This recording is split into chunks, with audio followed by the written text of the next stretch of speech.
በዓለም አቀፉ የፖለቲካ መድረክ ላይ የጦርነት ነጋሪት ሲጎሰም የሚሰማው በሁለት ፍጹም ተቃራኒ ዓለማት ውስጥ ነው። በአንድ ዓለም የቦምብ ፍንዳታና የባሩድ ጢስ የንጹሐንን ሰላም ሲያደፈርስ የዕለት ጉርስን በማስወደድ በሚሊዮን የሚቆጠሩ አባወራዎችን በኑሮ ውድነት አዘቅት ውስጥ ይዘፍቃል። በሌላኛው በብርጭቆና በብረት በተገነቡት የፋይናንስና የኮርፖሬት ማማዎች ውስጥ ግን ይኸው የሞትና የስጋት ዜና ወደ ማራኪ የቁጥር እድገትና የትርፍ ስሌትነት ይቀየራል። በመካከለኛው ምስራቅ በአሜሪካ በእስራኤልና በኢራን መካከል የተቀሰቀሰው ጂኦፖለቲካዊ እሳት ይህንን የዘመናችንን አስፈሪ የካፒታሊዝም ሀቅ ፍንትው አድርጎ አሳይቶናል። የሆርሙዝ ባህረ ሰላጤ ሲዘጋና የንግድ መርከቦች ሲደናገጡ ተራው የዓለም ዜጋ ለነዳጅና ለዳቦ የሚከፍለውን ሳንቲም እያሰላ ሲጨነቅ ከነዳጅ እስከ ጦር መሳሪያ ከዎል ስትሪት ባንኮች እስከ ሳይበር ደህንነት እንዲሁም ከባህር ሎጂስቲክስ እስከ ወርቅ ንግድ የተሰማሩ ግዙፍ ዓለም አቀፍ ኩባንያዎች ታይቶ የማይታወቅ የትርፍ ማዕበል ውስጥ እየዋኙ ይገኛሉ። የትንታኔ አንዱ ሲደማ ሌላኛው የሚያብብበትን የሰው ልጅ ሰቆቃ ለጥቂቶች የብልጽግና መሰላል የሚሆንበትን እጅግ የተሰባበረውንና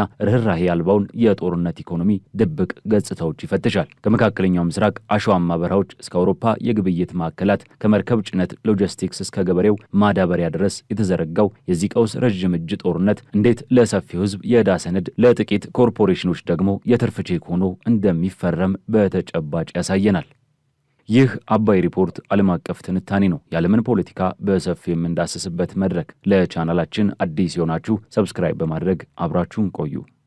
በአሜሪካ በእስራኤልና በኢራን መካከል የተቀሰቀሰው የጦርነት እሳት የዓለማችንን ፖለቲካዊ ምህዳር ከማናወጡ ባሻገር በዓለም አቀፉ የኢኮኖሚ መድረክ ላይ እጅግ ተቃራኒ የሆኑ ሁለት ገጽታዎችን ፈጥሯል። በአንድ በኩል የዓለማችን አባወራዎች የዚህን አስከፊ ጦርነት የኢኮኖሚ ጠባሳና የኑሮ ውድነት ጫና በየቤታቸው እያሰሉና እየተንገዳገዱ ይገኛሉ። በሌላኛው የዓለማችን ጥግ ግን ይሄኛው የጦርነት ማዕበል ለአንዳንዶች የትርፍ ናዳ ይዞላቸው መጥቷል። ይህ ሁኔታ የሰውን ልጅ የዕለት ተዕለት ኑሮ በፈተና ውስጥ ሲከት፣ በተቃራኒው ደግሞ የዋጋ መዋዠቅንና ለመረጋጋትን እንደ መልካም አጋጣሚ ለሚጠቀሙ ግዙፍ ዓለም አቀፍ ኩባንያዎች የካዝናቸውን ሙላት አረጋግጧል። የዚህ ያልተጠበቀ የኢኮኖሚ ክስተት ዋነኛ ማዕከል የሆነው የሆርሙዝ ባህረ ሰላጤ መዘጋት ነው። ይህ ስትራቴጂካዊ የውሃ ላይ መስመር ከዓለም የነዳጅና የተፈጥሮ ጋዝ አቅርቦት ውስጥ 1/5ኛውን የሚያስተላልፍ የዓለማችን የኢኮኖሚ የደም ስር በመሆኑ በየካቲት ወር መጨረሻ ላይ ግልጋሎት መስጠት ሲያቆም በዓለም ገበያ ላይ ከፍተኛ የሆነ የዋጋ ንረትን አስከትሏል። ይህ ድንገተኛ መስተጓጎል የኃይል ገበያውን እንደ ማዕበል እንዲናወጥ አድርጎታል። ይሁንና ይህ የዋጋ መዋዠቅ ለሁሉም እኩል ጉዳትን አላመጣም። ይልቁንም የዓለማችን ግዙፍ የነዳጅና ጋዝ ኩባንያዎች ከዚህ የገበያ መስቀልቅል ውስጥ ከፍተኛ የሆነ ትርፍን ሊያፍሱ ችለዋል። በተለይም የአውሮፓ የነዳጅ ግዙፍ ኩባንያዎች የዚህ የገበያ ለመረጋጋት ቀዳሚ ተጠቃሚዎች ሆነዋል። እነዚህ ኩባንያዎች ባላቸው ጠንካራ የንግድ ልውውጥ ክፍል አማካኝነት በፍጥነት የሚለዋወጠውን የዋጋ ልዩነት ወደ ትርፍ በመቀየር አስደናቂ የሆነ ስኬትን አስመዝግበዋል። ለምሳሌ ያህል እንደ ቢቢሲ የምርመራ ዘገባ ከሆነ BP የተሰኘው ኩባንያ በዓመቱ የመጀመሪያዎቹ 3 ወራት ውስጥ ትርፉን ከእጥፍ በላይ በማሳደግ ወደ 3.2 ቢሊዮን ዶላር አድርሷል። ኩባንያው ራሱ ይህንን ስኬት በንግድ ክፍሉ የተመዘገበ ልዩ አፈጻጸም ሲል ገልጾታል። በተመሳሳይ መልኩ ሼል የተሰኘው ሌላኛው ግዙፍ ኩባንያ የተንታኞችን ግምት ወደ ጎን በመተው በመጀመሪያው ሩብ ዓመት ትርፉን ወደ 6.92 ቢሊዮን ዶላር ከፍ አድርጎታል። የፈረንሳዩ ቶታል ኢነርጂስ በበኩሉ በነዳጅ ገበያው ላይ በተፈጠረው አለመረጋጋት ታግዞ ትርፉን በሲሶ ገደማ በማሳደግ 5.4 ቢሊዮን ዶላር ማግኘት ችሏል። በአንጻሩ የአሜሪካኖቹ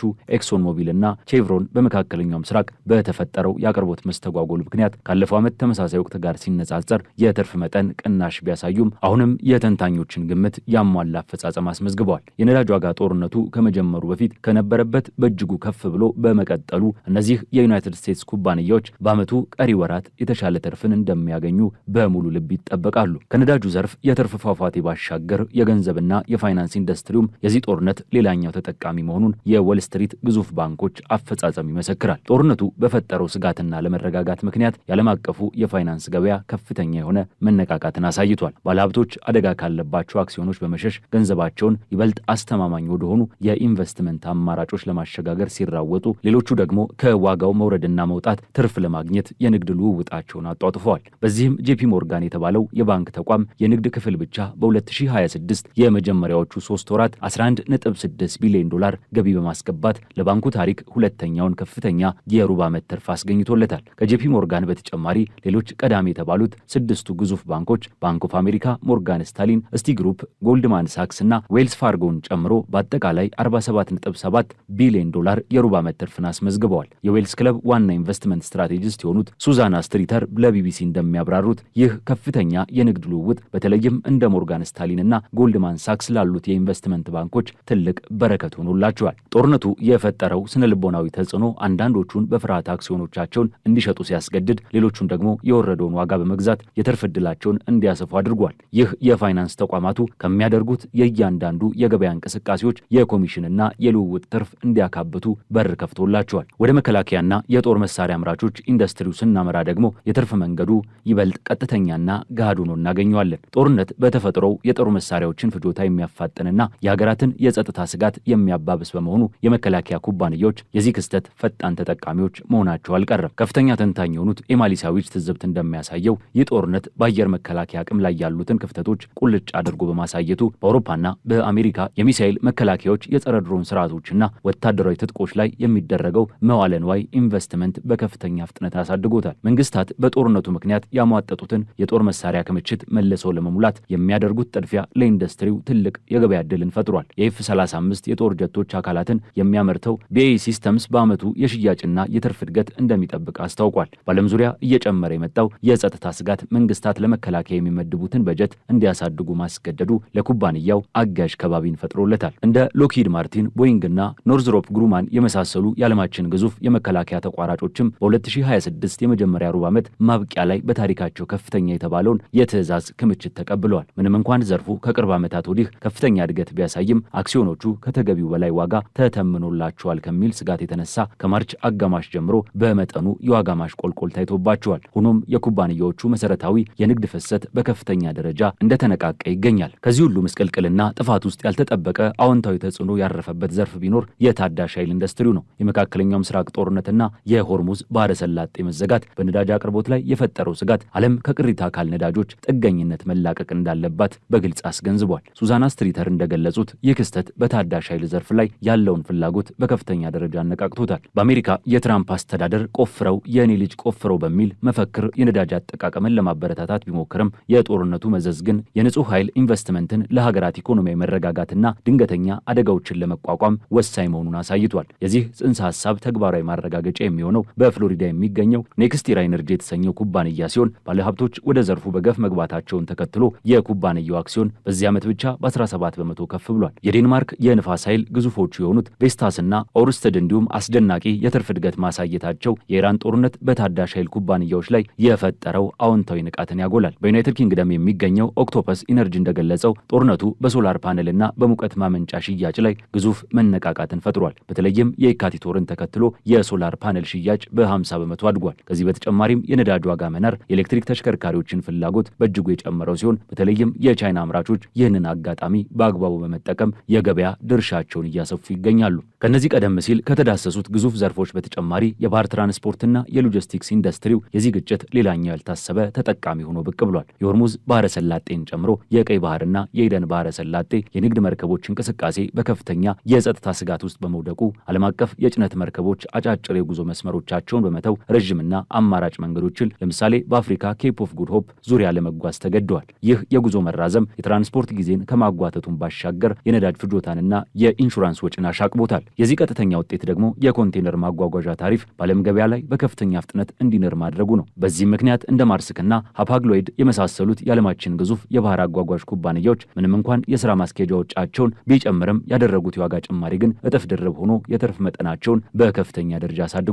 ሸማቹ ማህበረሰብ ለተጓጓዙ ዕቃዎች ተጨማሪ ዋጋ ንረት ሲሸከም፣ እነዚህ ኩባንያዎች ግን ከቀውሱ ያተረፉትን የገንዘብ መጠን እያሰሉ የካዝናቸውን አቅም እያጎለበቱ ይገኛሉ። በሌላ በኩል የዓለም የፖለቲካና የኢኮኖሚ አየር ንብረት ሲለዋወጥና የጦርነት ደመና ሲያንዣብብ ባለሀብቶች ሀብታቸውን ከኪሳራ ለማዳን ከሚሮጡባቸው አስተማማኝ የሀብት ማከማቻ የኢንቨስትመንት አማራጮች መካከል ወርቅ ቀዳሚውን ስፍራ ይዛል። የመካከለኛው ምስራቅ ጦርነት የፈጠረው ስጋት የዓለምን የወርቅ ዋጋን ወደ ታሪካዊ ከፍተኛ ደረጃ ገፍቶታል። ከዚህ የዋጋ ንረት ጋር ተያይዞ ግዙፍ የወርቅ አምራቾችና የውጭ ኩባንያዎች እንዲሁም የከበሩ ማዕድናት ነጋዴዎች ያልታሰበ የትርፍ ማዕበልን እያስተናገዱ ይገኛሉ። የገንዘብ ግሽበትን፣ የባንኮችን ወለድ መዋዠቅና የፋይናንስ ገበያዎችን አለመረጋጋት በመፍራት ወደ ወርቅ ግብይት የገባው ከፍተኛ የካፒታል ፍሰት የእነዚህን የዘርፉን ኩባንያዎች የገበያ ዋጋ ከመቼውም ጊዜ በላይ አጠናክሮታል።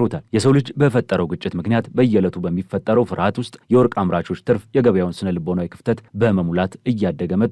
የዘመናችን ጦርነት በመሳሪያ በሚሳኤልና በቦምብ ብቻ የሚገደብ ባለመሆኑ የሳይበር ዓለም የጦርነቱ ሌላኛው የማይታይ ግንባር ሆኗል። ከዚህ ቀውስ ጋር በተያያዘ በዓለም ዙሪያ በመንግስት ተቋማት፣ በፋይናንስ ማዕከላት፣ በኃይል አቅርቦት መሰረተ ልማቶችና በግዙፍ ኮርፖሬሽኖች ላይ የሚሰነዘሩ የሳይበር ጥቃቶች ስጋት በከፍተኛ ደረጃ ሻቅቧል። ሀገራት እርስ በርሳቸው የሚሰልሉበትና የዲጂታል መሰረተ ልማቶችን ለማሽመድመድ የሚሞክሩበት አጋጣሚ በመበራከቱ መንግስታትና ድርጅቶች መረጃዎቻቸውንና ስርዓቶቻቸውን ለመጠበቅ በሳይበር ደህንነት ላይ የሚያወጡትን በጀት በከፍተኛ ሁኔታ እንዲጨምሩ አስገድዷቸዋል። ይህንንም ተከትሎ የተለያዩ ዓለም አቀፍ የሳይበር ደህንነት አገልግሎት ሰጪ ኩባንያዎች ይህንን የጨመረ የገበያ ፍላጎት በማስተናገድ ላይ ስለሚገኙ የገቢ መጠናቸው በከፍተኛ ፍጥነት እያደገ መጥቷል። የጦርነቱ ዲጂታል ገጽታ በስለላና በመረጃ ጠለፋ ቴክኖሎጂ ለተሰማሩ ተቋማት ታላቅ የገበያ ዕድልን ፈጥሮላቸዋል። ከመካከለኛው ምስራቅ የነዳጅና የተፈጥሮ ጋዝ አቅርቦት ጋር በቀጥታ የተቆራኘው ነገር ግን ብዙውን ጊዜ ትኩረት የማይሰጠው ሌላኛው ዘርፍ የግብርናና ግብዓቶችና የማዳበሪያ ምርት ነው። የተፈጥሮ ጋዝ ለዘመናዊ ማዳበሪያ ምርት በተለይም ዩሪያና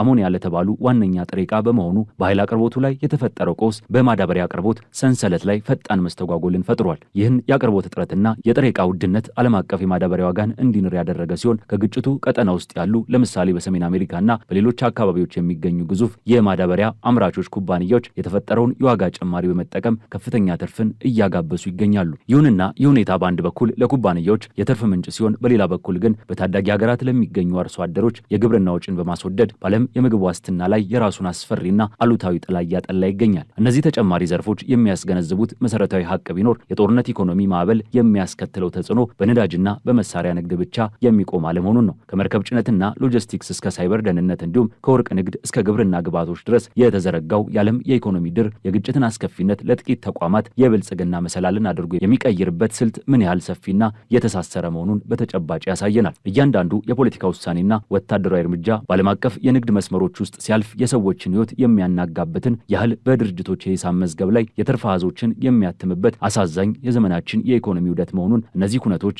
አጉልተው ያሳያሉ። የጦርነትና የግጭት ኢኮኖሚክስ እጅግ ውስብስብና ተቃርኖዎች የሞሉበት ነው። የጦርነቱ ጢስ በሰላማዊ ዜጎች ላይ የኑሮ ውድነትን፣ የዋጋ ንረትንና ማህበራዊ ቀውሶችን ሲያዘንብ፣ በሌላኛው የሳንቲሟ ገጽ ግን በዓለም አቀፍ የንግድ ትስስር፣ በፋይናንስ ገበያ፣ በመከላከያ ቴክኖሎጂና በታዳሽ ኃይል ዘርፎች ለተሰማሩ ግዙፍ ተቋማት ታይቶ የማያውቅ የትርፍ በረከትን አምጥቷል። የዓለማችን ኢኮኖሚ አንዱ አካል ሲደማ ሌላኛው የሚያብብበት የተሳሰረ ስርዓት መሆኑን ይህ የዩናይትድ ስቴትስ እስራኤልና ኢራን ጦርነትን ተከትሎ የመጣው የንግድ ዓለም እውነታ ፍንትው አድርጎ ያሳየናል። እያንዳንዱ የቦምብ ፍንዳታና የባህር በር መዘጋት በመቶ ሚሊዮኖች ለሚቆጠሩ ሰዎች የዕለት ጉርስ ፈተና ሲሆን፣ በዎል ስትሪትና በአውሮፓ የገበያ ማዕከላት ለሚገኙ ባለአክሲዮኖች ግን የቁጥር እድገትና የካፒታል ክምችት ሆኖ ተተርጉሟል። የዛሬው ዓለም አቀፍ ትንታኔያችን በዚሁ ተቋጨ። ስለተከታተላችሁን እያመሰገንን ለቻናላችን አዲስ የሆናችሁ ሰብስክራይብ በማድረግ ቤተሰብ እንድትሆኑ እንጋብዛለን። ከሰዓታት በኋላ በሌላ ዓለም አቀፍ ጉዳይ እስከምንገናኝ ሰናይ ጊዜ